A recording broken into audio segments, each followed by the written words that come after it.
రేవంత్ రెడ్డి గారు ఎప్పుడు చెప్తుంటారు ఇన్నోవేటివ్ థింకింగ్ అని. ఇన్నోవేటివ్ థింకింగ్ అంటే ఏంటి అంటే భార్యకి ఫ్రీ బస్సు, భర్తకి డబుల్ రేటు, పిల్లల బస్ పాస్ల ఛార్జీలు పెంచడం. అంటే అల్టిమేట్గా ఒక కుటుంబం మీద గతం కంటే 20% ఎక్కువ భారం పడడం. ఇది ఇన్నోవేటివ్ థింకింగ్ అంటే. ప్లస్ పనిలో పని ఆర్టీసీని ప్రైవేటైజ్ చేయడానికి, ప్రైవేట్ పరం చేయడానికి మార్గం సుగమం చేసుకోవడం. ఇవాళ ఈవీ బస్సుల పేరిట మొత్తం ప్రైవేట్ వ్యక్తులకు అప్పచెప్తా ఉన్నారు. ఏం అవసరం ఉంది? ఎందుకు ఈవీ బస్సులు కార్పొరేషన్ ఎందుకు కొనకూడదు?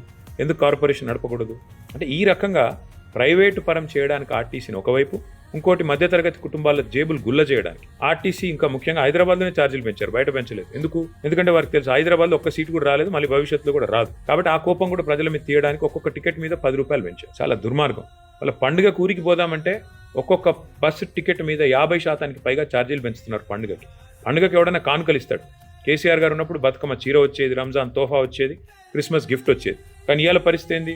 రేవంత్ రెడ్డి గారు బస్ ఛార్జీలు 50% పెంచి గిఫ్ట్లు ఇస్తున్నారు ప్రజలకి. కాబట్టి ముమ్మాటికి సామాన్య మధ్యతరగతి ప్రజల కోపం ఈ రాబోయే ఎన్నికల్లో ప్రతిబింబిస్తుంది. దాన్ని తప్పకుండా కాంగ్రెస్ పార్టీ అనుభవిస్తుంది.